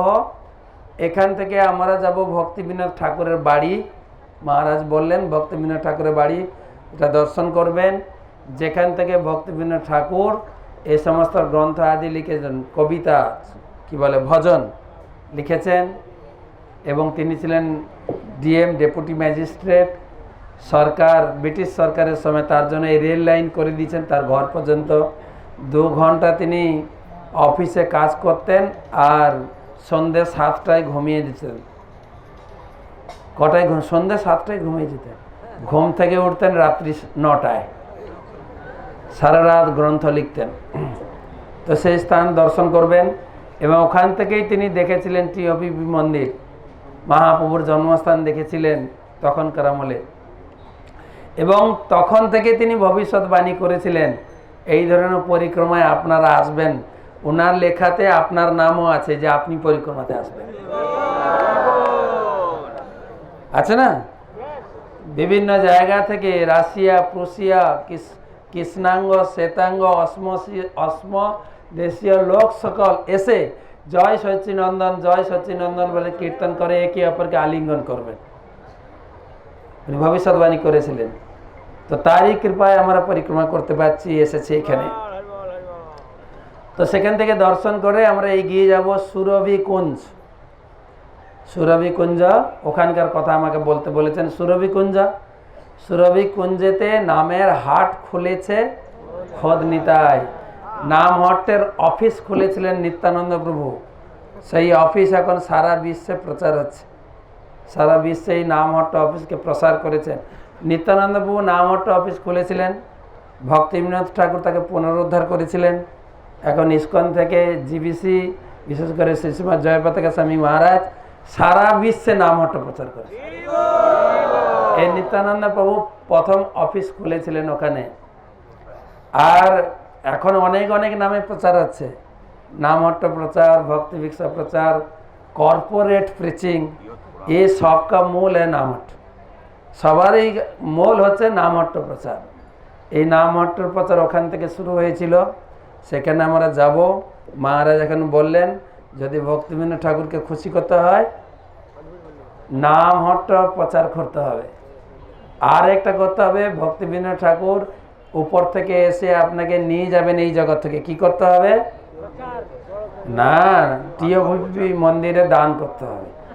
ছিল ভক্তিবিনোদ ঠাকুর টিওপিপি মন্দির যে ছিল উনি দেখেছেন। উনি বলেছেন তোমরা সবাই মিলে কিছু ইট পাথর দিয়ে গড়ে তুলে দেবে, তাহলে আমি উপর থেকে এসে যারা টিওপিপি মন্দিরে একটু সাহায্য করবে, ভক্তিবিনোদ ঠাকুর বলছেন আমি উপর থেকে এসে হাত ধরে নিয়ে যাব। समझा ना हिंदी भाषी लोग?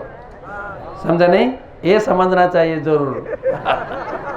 भक्तिविनोद ठाकुर ने कहा, भक्तिविनोद ठाकुर ने खुद ही वहाँ से उनके बसत बाटी जो रेसिडेंस है वहाँ से टीओपीपी मंदिर देख चुके हैं उन्होंने।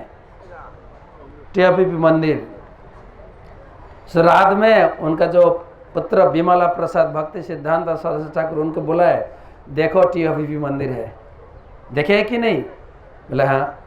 तो टीओपीपी मंदिर था पहले से, अभी भी है, लेकिन हम लोग एक जड़ा आँख से देख नहीं पाएंगे, इसलिए थोड़ा ब्रिक्स और रॉड दे के पूरा बनाना चाहिए। तो भक्तिविनोद ठाकुर ने कहा जो लोग सहायता करेंगे, डोनेट करेंगे टीआईपीपी मंदिर में, हम खुद ही आएंगे वहाँ से, आपको ले जाएंगे यहाँ से। तो टीआईपीपी में दान करना है कि नहीं? जोर से बोलिए सब। हाँ, ये तो अच्छे से समझना चाहिए। तो भक्तिविनोद ठाकुर বলেছেন, তো ওখানে এই সুরভি কুঞ্জ কেন নাম হলো, আর এই দ্বীপের নাম হচ্ছে গদ্রুম দ্বীপ। আমাদের প্রথম দ্বীপ হচ্ছে সীমান্ত দ্বীপ, আমরা গদ্রুম দ্বীপে এসেছি। গদ্রুম দ্বীপ থেকে আজকে যাব মধ্যদ্বীপ। মধ্যদ্বীপে আজকে দুপুরে কথা হবে ছোট্ট করে। তা আমাদের এই দুই দ্বীপে, বিশেষ করে গদ্রুম দ্বীপ কেন নাম হলো, গতকালকে ঘুরেছি, আজকেও ঘুরছি গদ্রুম দ্বীপে। গো এবং দ্রুম, গো মানে গাভী, দ্রুম মানে গাছ। একটা বড় গাছের নিচে তপস্যা করেছিলেন গাভী। গাভী কি করে তপস্যা করবে না? গাভী হচ্ছেন সুরভি গাভী। আপনারা জানেন ইন্দ্র ভগবান শ্রীকৃষ্ণের চরণে অপরাধ করেছিলেন, সবার তো জানা আছে না? ইন্দ্র ভগবান জগতে এসেছিলেন তিনটা কাজের জন্য। ভগবান আসেন পরিত্রাণায় সাধুনাম বিনাশায় দুষ্কৃতাম ধর্ম সংস্থাপনার্থায়। ভগবান জগতে আসেন তিনটে কাজের জন্য, সাধুদেরকে আনন্দ দেওয়ার জন্য, ভক্তকে আনন্দ দেওয়ার জন্য, অসুর বিনাশ আর ধর্ম সংস্থাপন। ধর্ম সংস্থাপন মানে হচ্ছে যে ধর্ম মানে হচ্ছে সবাই পুংসাং পরধর্ম, কেবল ভগবান কৃষ্ণের সেবা করা। সারা দুনিয়ার লোক বিভিন্ন হিজিবিজি পূজা করছে, বিভিন্ন রকম ধর্ম করছে, কিন্তু ভগবান বারে বারে আসে কৃষ্ণ পূজা জগতে প্রতিষ্ঠা করার জন্য। কিন্তু ভগবান দেখছিলেন তার বাবা ইন্দ্র পূজার আয়োজন করছে। তখন বাবাকে বললেন এই ইন্দ্র পূজা কেন হচ্ছে?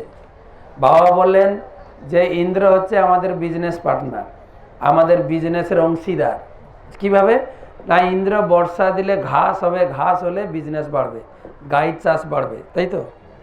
তখন কৃষ্ণ বললেন এটা কি করে সম্ভব? আমি সবাইকে চাকরি দিয়েছি আর আমার বাবা ওই ইন্দ্রের পূজা করবে, এটা কেমন করে হয়? হ্যাঁ, আমি সূর্যদেবকে, পবনদেবকে, ইন্দ্রদেবকে সবাইকে আমি চাকরি দিয়েছি। তো ওনার ডিউটি হচ্ছে বর্ষা করা।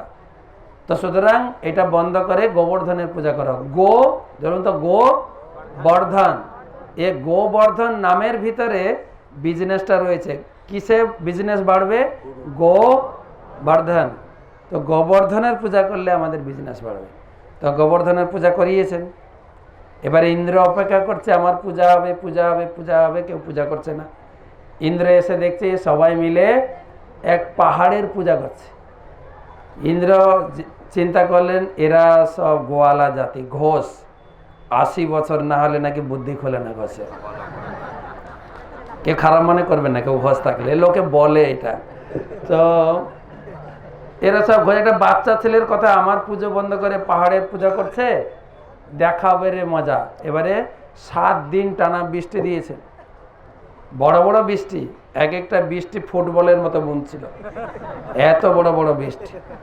7 দিন পরে এবারে বৃষ্টি হচ্ছে, তখন সব ব্রজবাসী কৃষ্ণের কাছে আসছে, কৃষ্ণ বাঁচাও, ইন্দ্র খেপে গেছে।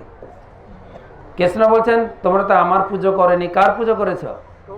গোবর্ধনের কাছে যাও। সবাইকে গোবর্ধন কাছে নিয়ে এসছেন। এবারে গিরি গোবর্ধন তুলে সবাইকে আশ্রয় দিয়েছে। এবারে 7 দিন পরে ইন্দ্র লোক পাঠিয়েছেন, দূত পাঠিয়েছেন পবনদেবকে, দেখো তো বৃন্দাবনটা ম্যাপে আছে না সমুদ্রের তলায় চলে গেছে, দেখো। তো পবনদেব এসে দেখছেন সবাই পাহাড়ের নিচে বেশ আনন্দেই আছে, গিয়ে খবর দিয়েছে। তখন যারা এত বড় বৃষ্টিতে আবার কেউ আনন্দ করে নাকি? তখন অগ্নিদেবকে পাঠিয়েছেন। অগ্নিদেব এসে দেখে সেম সবাই তো বেশ আনন্দ করছে এখানে। তখন অগ্নিদেব গিয়ে খবর দিয়েছেন। অগ্নিদেব গিয়ে বলছেন ইন্দ্র মহারাজ ওদের কোনো কিছু হয়নি, ওরা তো পাহাড়ের নিচে পিকনিক করছে। তো তখন ইন্দ্র বুঝতে পেরেছেন ভুল হয়ে গেছে। ইন্দ্র তখন ভগবানের কাছে আসবেন, ক্ষমা চাইতে আসবেন কি করে? তখন এত লজ্জিত হয়ে গেছেন, তিনি গেছেন ব্রহ্মাজির কাছে। ব্রহ্মাজি আপনি কিছু আমাকে হেল্প করুন। বলছে কিসের হেল্প? বলছে কৃষ্ণের চরণে অপরাধ হয়েছে। ব্রহ্মা বলছে হাই কপাল, হ্যাঁ আমি একটা গবেট, আমি অপরাধ করেছিলাম, তুমিও সেই অপরাধ করেছো, হায় তোমাকে আমি কি হেল্প করব? আমি তো কোনোদিন কৃষ্ণের সামনে গিয়ে মুখ দেখাতে পারবো না। বলছে কিছু উপায়? বলছে উপায় একটা বলতে পারি, তুমি যাও সুরভি গাভীর কাছে। ভগবান কৃষ্ণ খুব খুশি হন গাভী এবং ব্রাহ্মণকে দেখলে। নম ব্রাহ্মণ দেবায় গো ব্রাহ্মণ, গো এবং ব্রাহ্মণ আগার কি বলে, এই গাভী যদি তার সামনে যায় ভগবান সঙ্গে সঙ্গে সন্তুষ্ট হয়ে যাবে। তাই গাভীকে নিয়ে উনি এসছিলেন বৃন্দাবনে। তো ভগবান তাকে ক্ষমা করে দিয়েছেন। ইন্দ্র বলছেন প্রভু আমার বড় বড় ভুল হয়ে গেছে। কৃষ্ণ বললেন দেখো, যারা আমার পূজা করবে না তারা দেবদেবীর পূজা করবে, এটা আমি বিধান দিয়েছি শাস্ত্রে। তা বলে তুমি আমার বাপের হাত থেকে পুজো নেবে, এটা কি করে হয়? তোমার এটা আক্কেল জ্ঞান নেই। তখন ইন্দ্র বলছেন খুব জোরে করে, সরি। তো ইন্দ্রকে ক্ষমা করে দিয়েছেন ভগবান। কিন্তু ওখান থেকে ইন্দ্র অনেক বড় ব্যক্তি, স্বর্গের রাজা না, কিন্তু মনে তিনি শান্তি পেলেন না যে ভগবান করুণা করে আমাকে ক্ষমা করে দিয়েছেন, কিন্তু আমার মতো এত বড় পাপী, এত বড় আমি অপরাধী, আমি ক্ষমার যোগ্য নই। অনুশোচনা, পশ্চাতাপ, অনুশোচনা করতে করতে করতে করতে তিনি এলেন নবদ্বীপে। দাপর যুগে কৃষ্ণ লীলায় কৃষ্ণের চরণে অপরাধ হয়ে গেছে, নবদ্বীপ লীলায় যেন অপরাধ না হয় সেজন্য আগে থেকে কিছু ব্যবস্থা করা হোক। তাই গাভীকে নিয়ে এখানে এলেন তপস্যা করতে। কোন গাভী? গাভী। তাই সুরভি কুঞ্জ আর গো দ্রুমদ্বীপ। তো সেখানে ভগবান একটা লীলার মধ্যে অনেক লীলা সম্পাদন করেন। একটা তো ছিল জগৎকে প্রতিষ্ঠা করার জন্য, যে কৃষ্ণ পূজাই হচ্ছে শ্রেষ্ঠ, দেবদেবীর পূজার জন্য কেউ না করে, এটা একটা শিক্ষা। কিন্তু আরেকটা গিরি গোবর্ধন লীলার মধ্যে আরেকটা শিক্ষা তিনি, আরেকটা লীলা তিনি প্রকাশ করেছেন, রাধারানীকে সন্তুষ্ট করেছেন। রাধারানী বৃন্দাবনে যেহেতু দুটো লীলা একসঙ্গে চলছে, তাই না? মহারাজও বলেছেন নক্রদহকে কালীয় দহ জুড়েছেন, আমিও একটু জুড়ে দিই নাকি। গিরি গোবর্ধন লীলা কেন ভগবান করলেন? একটা তো ধর্ম প্রতিষ্ঠা করার জন্য, কৃষ্ণ পূজাই শ্রেষ্ঠ। আরেকটা ভগবান তার ইচ্ছা ছিল, রাধারানীর একটা বরদান ছিল, সেই দুর্বাসা মুনি বরদান দিয়েছিলেন যে রাধারানীর হাতের রান্না অত্যন্ত স্বাদিষ্ট হবে এবং যে সেই রান্না খাবে আয়ু আরোগ্য বল সব কিছু বৃদ্ধি হবে। এটা বৃন্দাবনে প্রচার ছিল, মা যশোদা জানতেন। তাই কৃষ্ণকে প্রতিদিন ইনভাইট করে নিয়ে এসে, রাধারানীকে ইনভাইট করে নিয়ে এসে কৃষ্ণের জন্য রান্না করাতেন। এখন কৃষ্ণের সঙ্গে খুব খুব রেয়ার দেখা হতো, কেননা রাধারানীর দুজন ছিল কি বলে, দুটো বডিগার্ড, একটা হচ্ছে জটিল আর একটা হচ্ছে কুটিল। জটিল হচ্ছে শাশুড়ি আর কুটিল হচ্ছে ননদ। সবার আছে, আমাদের মায়েদের আছে না, আছে না, শাশুড়ি আছে না। জটিল শাশুড়ি মানে জটিল আর ননদ মানে কুটিল। এখন বৌমারা ভাবছেন এই জটিল কুটিলের পাল্লায় পড়েছি, এখন আপনিও শাশুড়ি হবেন, আপনিও বদলা নেবেন, ঠিক আছে, জটিল আর কুটিল। তো কৃষ্ণের সঙ্গে খুব দেখা হতো না। তখন রাধারানী প্রার্থনা করতেন, কৃষ্ণ এমন কিছু একটা ব্যবস্থা করো যাতে আমি অপলক নয়নে তোমাকে দর্শন করতে পারি। তাই ইন্দ্রকে কাজে লাগিয়েছেন। প্রচুর বর্ষা হয়েছে, সবাই এখন কোনো রেস্ট্রিকশন নেই, সবাই এসে গেছে শেল্টার ক্যাম্পে, সেই পাহাড়ের নিচে। সেখানে আর লেডিস জেন্টস কোনো ভাগ নেই, একই ক্যাম্পে ঢুকেছেন। কৃষ্ণ গিরি গোবর্ধন ধারণ করে আছেন, চিন্তা করছেন আরে যার জন্য এত বড় নাটক করলাম, ড্রামা করলাম, সেই নায়িকাটা কোথায়? ঘুরতে ঘুরতে দেখছেন, তখন দেখতে একদম পাহাড় ধরা আছে গিরি গোবর্ধন, ঘুরতে ঘুরতে দেখেন এক জায়গায় রাধারানী দাঁড়িয়ে আছেন, আর রাধারানীর চোখে চোখ পড়েছে, আর কৃষ্ণের ভিতরে প্রেম এসে গেছে। এবার কৃষ্ণ কাঁপতে শুরু করছে, পাহাড়ও কাঁপতে শুরু করেছে, আর পাহাড় পড়ে যাবে সব চিৎকার করছে, এই গেল গেল পড়ে গেল, সবাই লাঠি ঝোঁটা দিয়ে ধরেছে। তো বলরাম বলছে হলো কি ব্যাপারটা, এবার পাহাড় কাঁপছে কেন? তখন দেখছে যে কৃষ্ণ কার দিকে তাকিয়ে আছে, আর কৃষ্ণ হঠাৎ দেখছেন পাশে বড় এই দাদা আছে না, একটু সংযম হওয়া দরকার। তো ধন্যবাদ সকলকে। সেই সুরভিকুঞ্জ যেখানে আমরা আজকে যাব, সেখানে দর্শন করব, প্রার্থনা করব, আমরা যাতে ভালো করে প্রচার করতে পারি, ভালো করে ধর্মটাকে গ্রহণ করতে পারি, ধর্মটাকে প্রতিষ্ঠা করতে পারি। সবাইকে ধন্যবাদ। হরে কৃষ্ণ। এই হাফ বলেছি, কথা হাফ বলেছি, আর হাফ আছে এই গাইড বুকে আপনাকে নিয়ে যেতে হবে, ঠিক আছে?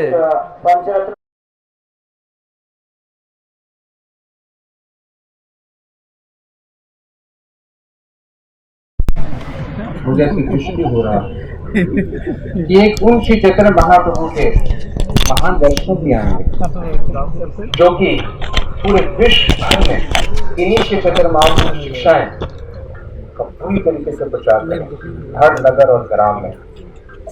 और जब वो वैष्णव आके पूरी दुनिया में प्रचार करेंगे, तो मैं देख पा रहा हूं वो दिन भी आएगा कि दुनिया के हर शहर में, चाहे वो फ्रांस हो, जर्मनी हो, इंग्लैंड क्यों ना हो, वहां पर उन्हीं के निवासी मृदंग उठाएंगे, करताल उठाएंगे और हरि नाम अपने अपने यात्रों में ले आएंगे। और मैं देख पा रहा हूं कि ना सिर्फ जर्मनी में, इंग्लैंड में, फ्रांस में हरिनाम संकीर्तन निकलेगा, लेकिन वो भक्त इसी समय गौर पूर्णिमा की तिथि पर भारत आएंगे और हरिनाम संकीर्तन जहां भी निकालेंगे और मिलेंगे बंगाली वैष्णवों से और आलिंगन करेंगे, जमीन में लोटपोट होंगे और बोलेंगे जय सच्चिनंदन गौर हरि। वो दिन जरूर आएगा। मैं देख पा रहा हूं भगवान की भविष्यवाणी सत्य में पूरी होगी, लेकिन शायद इसमें कुछ समय, कुछ साल वो दूर है। और आज की इस दुनिया में जहां पर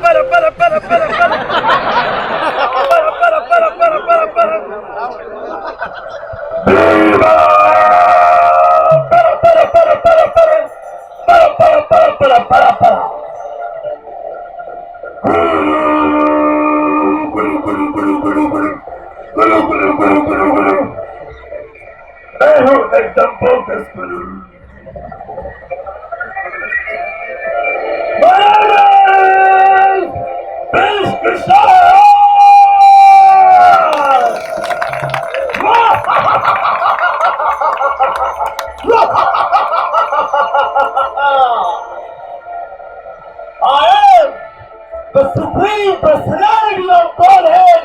My name is Vishnu. East or West, Vishnu is the best. Yeah! चमत्कार को नमस्कार। अभी दिखाएंगे हम आपको चमत्कार। It's magic, it's magic. ले जा पुत्र। Yes. John.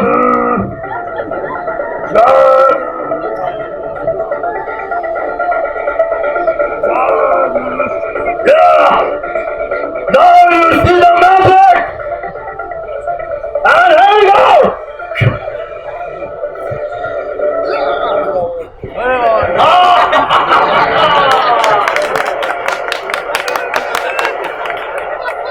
Now I'm going to Fevicol special. ये फेविकोल का जोड़ है, टूटेगा नहीं।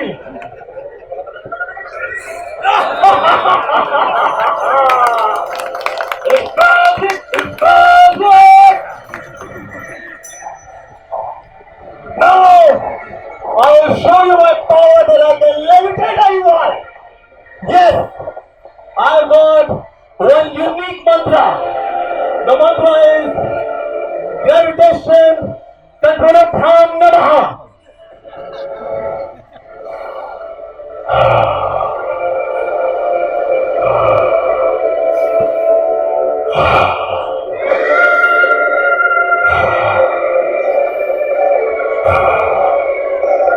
Gravitation controlatham namaha.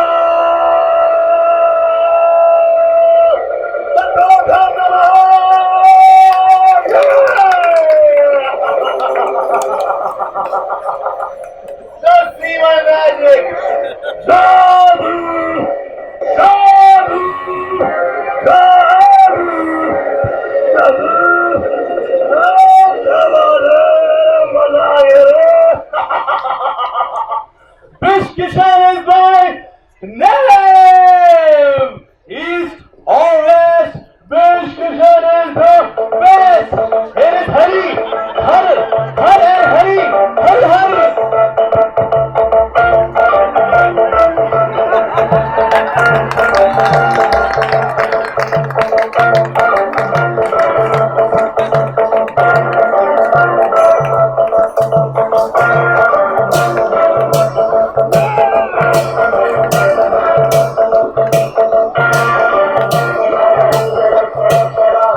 And the termination of all rasa is madhurya rasa.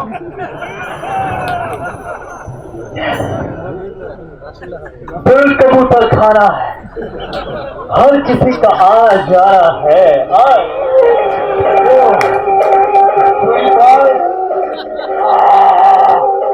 Feel my honey. Dance, baby, dance, my gopi. Yes, dance. प्रेम में Radhika Krishna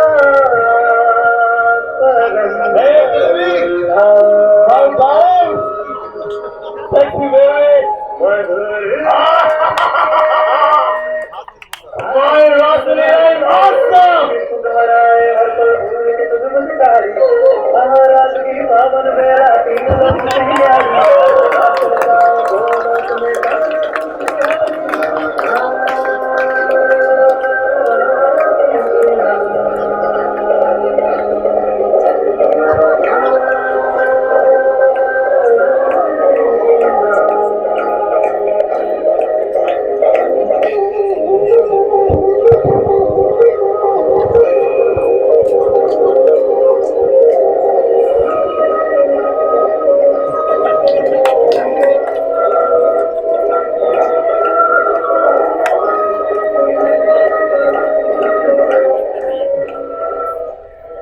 What a Rasalila! Wow, what a Rasalila!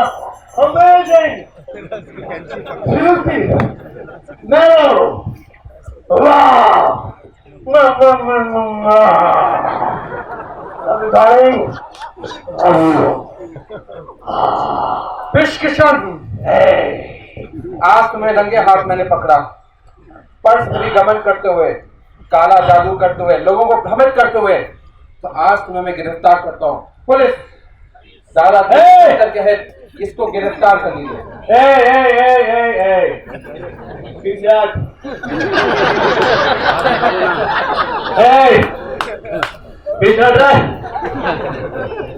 किससे बात कर रहे हैं? Don't you know whom you are talking to? I am Supreme Personality of Godhead. Yes, tell me, police brothers, when the gopis are not launching FIR, then how come police come to me? Gopis are happy, I am happy. Why the hell are you unhappy? You envious condition so? Hey, go on guys, please. Wish Kishan, मेरे पास उतना सबूत है जिसको मैं आज गिरफ्तार कर सकता हूँ। Oh, come on, Kedarnath. I am God, and the one who does not respect God is equal to dog. So Kedarnath, I can give you promotion, man. I can make you judge. Yes, I can make you judge. Just think, you will be promoted in a better home. 3 BHK apartment, multi-story apartment, Audi car. I can give you everything, man. Come on, I can give you Jaguar. I can give you Bentley. Just ask for it.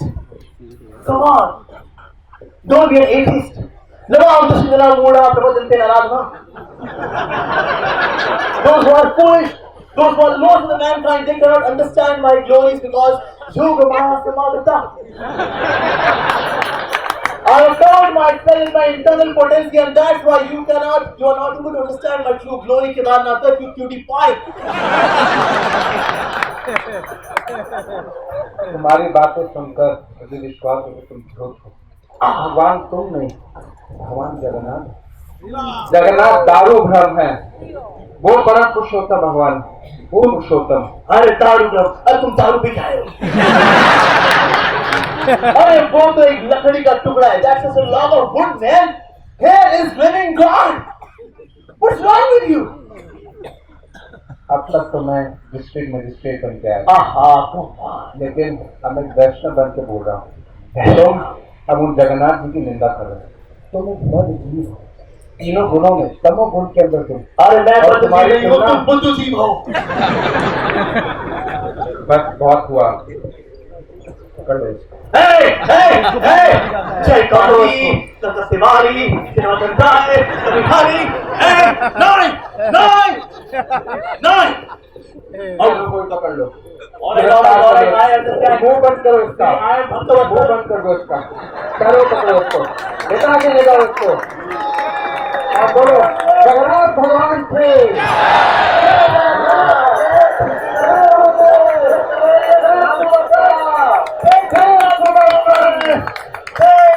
तुमको मैं जनाब दो, मैं अभी दर्शन करने निकालता हूँ अपना।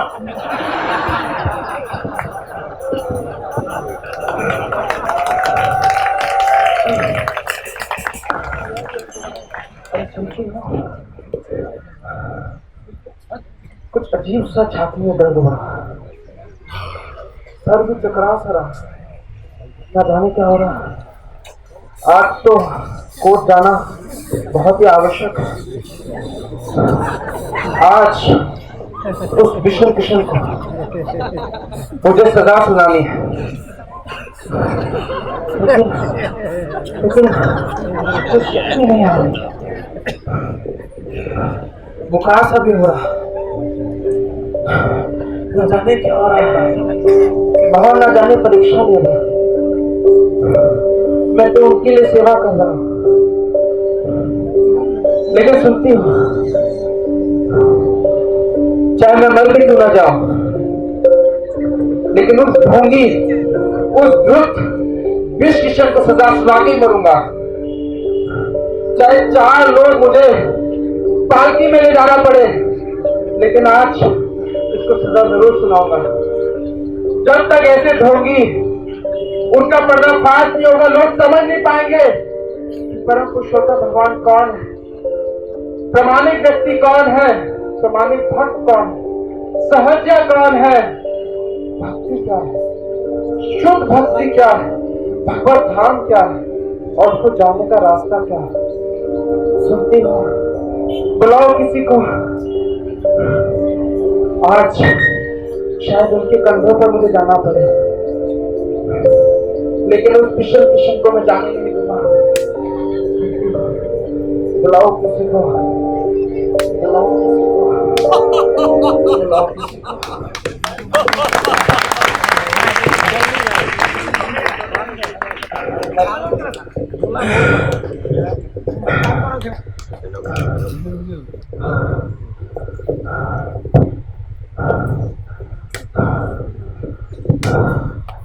धारा 370 के अंतर्गत मैं आज के दिन 21 फरवरी 1870 में सजा सुनाता हूँ कि इस विष्णु किशन को उम्र कैद की सजा प्राप्त हो।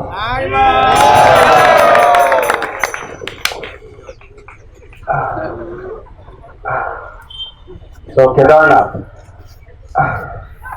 I know such mystic person like Vishnu Kishan has so much of power, and because of that you are suffering, because you have taken a great action against him. So give me this chance, because I know that these such people have all the mystic power in their shikhas. So let me cut his shikha, and I will definitely help you and the whole world. Please do what you can.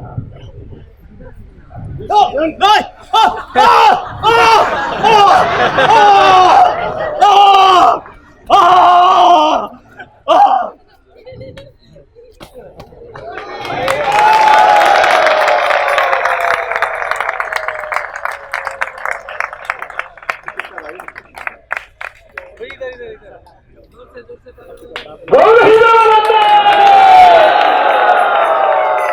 कैसा लगा drama आप लोग को?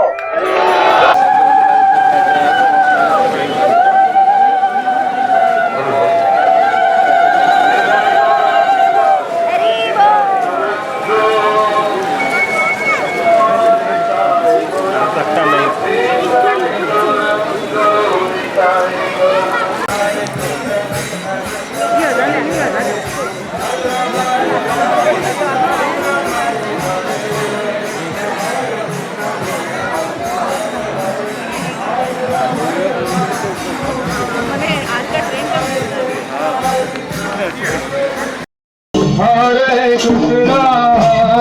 Krishna, Krishna Krishna, Hare Hare, Hare Rama, Rama Rama, Hare Hare, Hare Krishna, Krishna Krishna, Hare Hare, Hare Rama,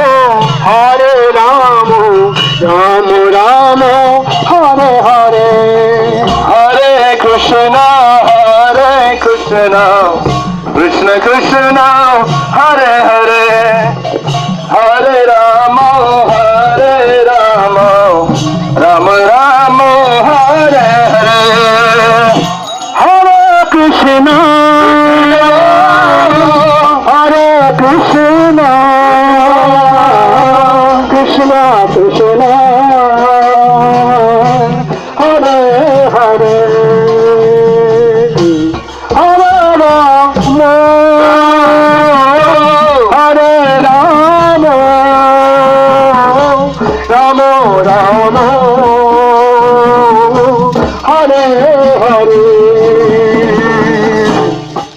Hare Krishna, Hare Krishna,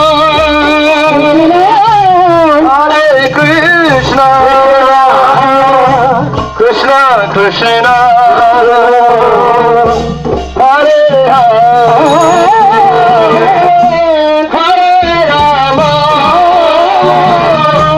Hare Rama, Rama Rama, Hare Hare. হরে কৃষ্ণ। আমরা এই গদ্রুম দ্বীপে গদ্রুম নামহট্ট এখানে রয়েছে, বৃহৎ নামহট্ট। এখানে বসে আমাদের এই ইস্কন মন্দিরে, জগন্নাথ মন্দিরে। তো ওই নামহট্টর থেকে আমরা সকলকে গুড়ের জুস, স্পেশাল গুড়ের জুস আমরা দিচ্ছি এই নামহট্টের তরফ থেকে। গদ্রুম নামহট্ট ভক্তরা অক্লান্ত পরিশ্রম করে তারা এটা সকলকে সুন্দর ঠান্ডা জুস পান করাচ্ছেন। হরে কৃষ্ণ। জয় গদ্রুম নামহট্ট কি জয়, সমস্ত ভক্তবৃন্দ কি জয়, গদ্রুম দ্বীপ কি জয়। হরে কৃষ্ণ। আমরা প্রতি বছরই এটা করে থাকি 6টা গ্রুপের জন্যই। এবারও আমাদের একটাই গ্রুপ, তাই এখানে আমরা সকলকে জুস দান করছি। হরে কৃষ্ণ।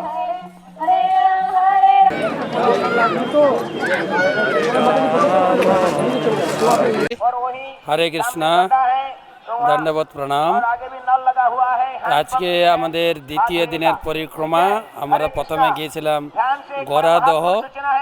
গরাদহ থেকে আমরা গেছি সানন্দ সুখদ কুঞ্জ, যেখানে ভক্তি বিনোদ ঠাকুরের বাড়ি, সেটা দর্শন করেছি। যেখানে ভক্তি বিনোদ ঠাকুর সমস্ত ভজন লিখেছেন এবং সেই সমস্ত ভজন তিনি বাংলা আকারে শাস্ত্রের সার কথা দিয়েছেন বাংলায়। এবং সন্ধ্যে 7টায় ঘুমিয়ে যেতেন এবং রাত্রি 9টায় উঠে শাস্ত্রগ্রন্থ লিখতেন। তার সেই শাস্ত্রগ্রন্থ ভজন কীর্তন আমরা করছি, সেখান থেকে দর্শন করলাম। তারপরে আমরা গেলাম সুরভি কুঞ্জ, যেখানে সুরভি এবং ইন্দ্র তপস্যা করেছিলেন সুরভি কুঞ্জ।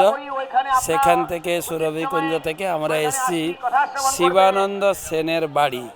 এখানে এসে আমরা উপস্থিত হয়েছি। এখানে ভক্তরা প্রসাদ খাচ্ছে, কত সুন্দর প্রসাদ দেখাও। রাইস ডাল, 1 মিনিট, রাইস ডাল সবজি আর গোলাপ জামুন। এক ভক্ত 3-4 গোলাপ জামুন, 3-4টা করে গোলাপ জামুন প্রসাদ পাচ্ছে। দেখো, হ্যাঁ, সবাই কত সুন্দর হাসি মহাপ্রসাদ কি মহাপ্রসাদ হয়ে গেল। এখন আমাদের এদিকে মাতাজিরা প্রসাদ পাচ্ছে, মাতাজিরা প্রসাদ পাচ্ছে দেখেন। এরপরে আমরা নিয়ে যাব, এখান থেকে আমরা যাব হংসবাহন থেকে যে আমরা যাব নৈমিষারণ্য, আর পুশ করে সবাইকে স্নান করিয়ে মায়াপুরে নিয়ে যাবে। আমার সঙ্গে থাকবেন, যেখানে যাব আপনাকে দর্শন করাবো। হরে Krishna. Hare Krishna, Krishna Krishna, Hare Hare, Hare Rama, Rama Rama, Hare Hare, Hare Krishna, Hare Krishna, Krishna Krishna, Hare Hare, Hare Rama, Hare Rama, Rama Rama, Hare Hare, Hare Krishna, Hare Krishna, Krishna Krishna, Hare Hare, Hare Rama, Hare Rama, Rama Rama, Hare Hare, Hare Krishna, Hare Krishna, Krishna Krishna, Hare Hare,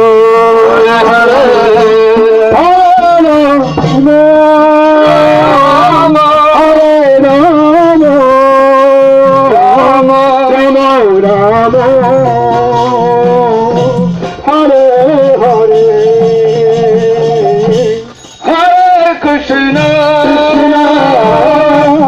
Hare Krishna, Krishna Krishna, Hare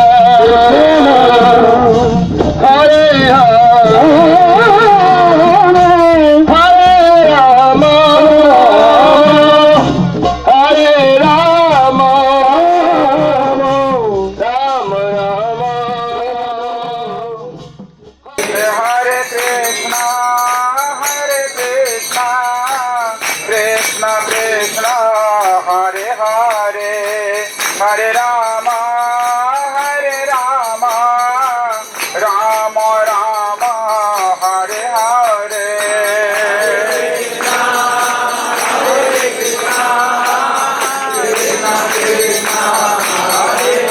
Hare Bol.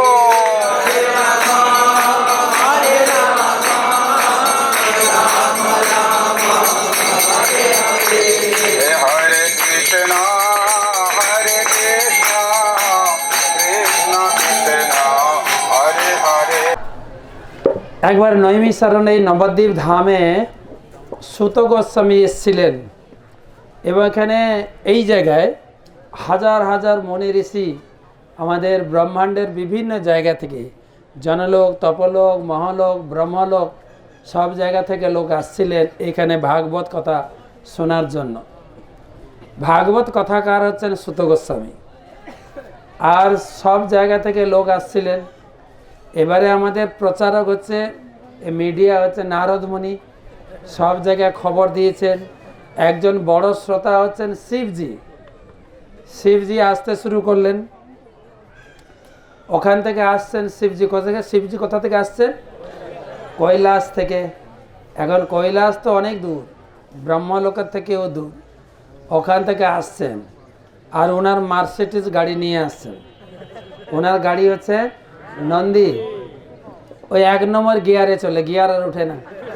ওখান থেকে কথা শোনা, ওখান থেকে আসবেন এই নবদ্বীপে কথা শুনতে, কিন্তু গাড়িতে যত গিয়ার দাবছেন গাড়ি আর চলছে না। মোটামুটি কৈলাস থেকে আস্তে আস্তে তিনি ব্রহ্মলোক পর্যন্ত পৌঁছেছেন। ব্রহ্মলোকে এসে ব্রহ্মার কাছে পৌঁছেছেন। ব্রহ্মাজি, আমি একটা সমস্যায় পড়েছি। বলছি, কী সমস্যা?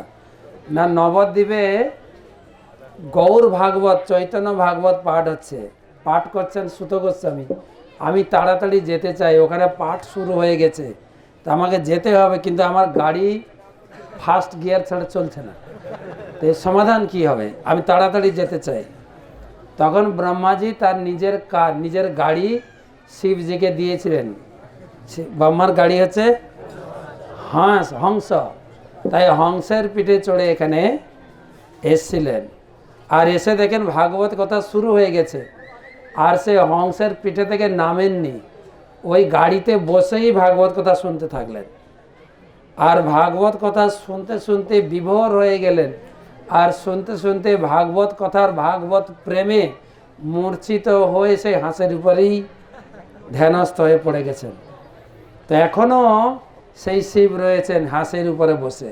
সেই জন্য এইখানকার শিবের নাম হচ্ছে জোরে হংস বাহন শিব, খুব জাগ্রত, এই এলাকায় খুব প্রসিদ্ধ। যে ওনার ক্ষেত্রপাল, একদিকে তো ক্ষেত্রপাল, খুব জাগ্রত, এবং যে যা প্রার্থনা করে, আপনারা কি প্রার্থনা করছেন জানি না, কিন্তু এখানে প্রসিদ্ধ আছে। এক প্রকার ফুল পাওয়া যায় আমাদের বাঙালে, আকন্দ ফুল চেনেন? আকন্দ ফুল, আকন্দ हिंदी में है क्या मालूम? আকন্দ ফুল एक छोटा फूल होता है আকন্দ ফুল।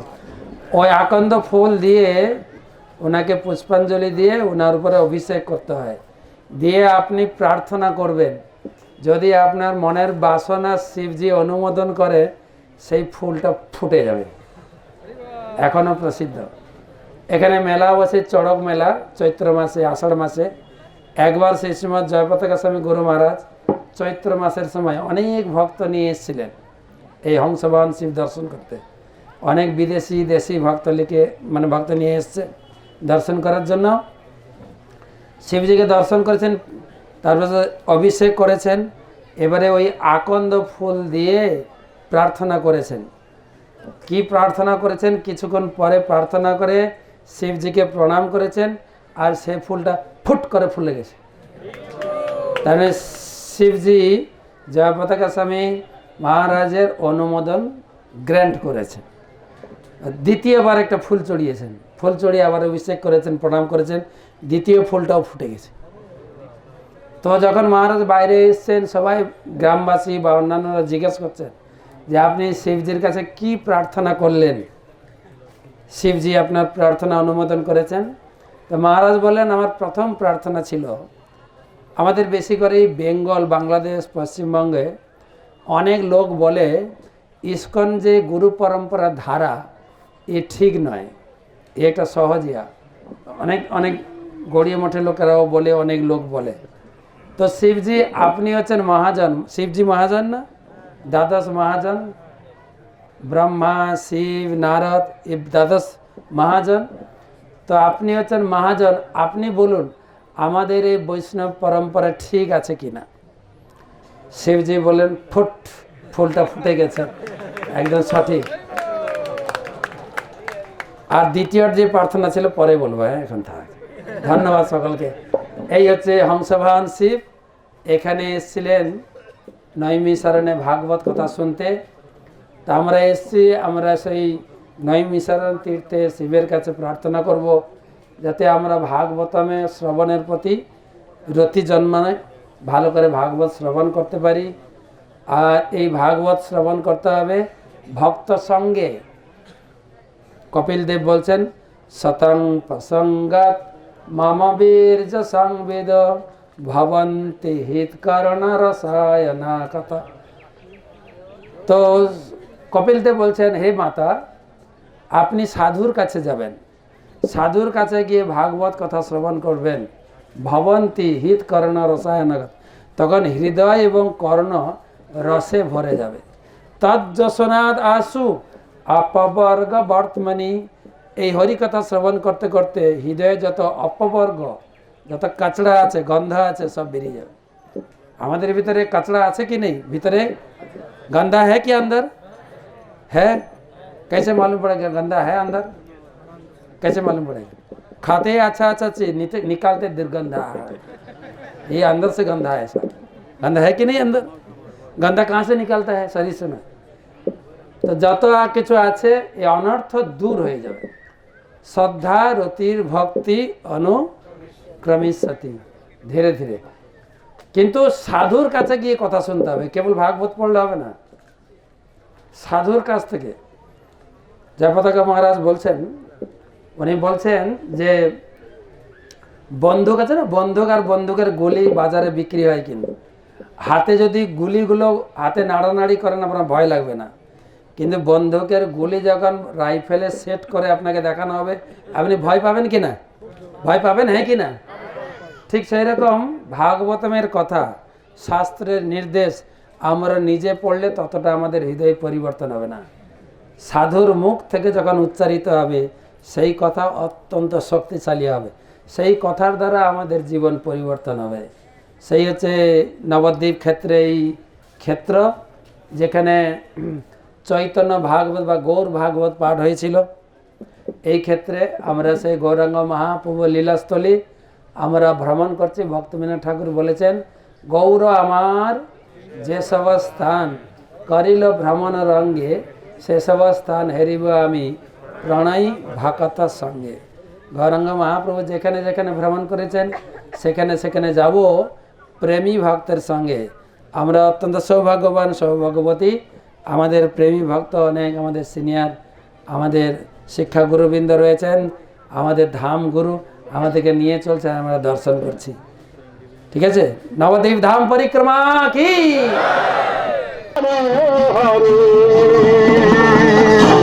Hare Krishna, Hare Krishna, Krishna Krishna, Hare Hare, Hare Rama, Hare Rama, Rama Rama, Hare Hare, Hare Krishna, Hare Krishna, Krishna Krishna, Hare Hare, Hare Rama,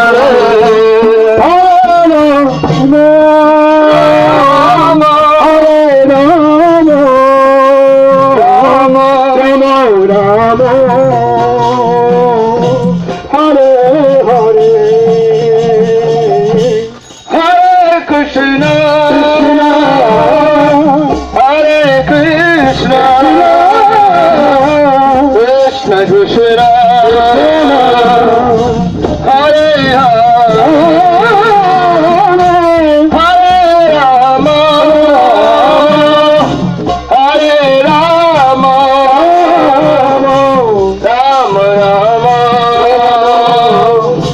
Hare Hare, Hare Krishna, Hare Krishna, Krishna Hare Hare, Hare Rama, Hare Rama, Rama Rama, Hare Hare, Hare Krishna, Krishna Krishna, Hare Hare, Hare Rama, Hare Rama, Rama Rama.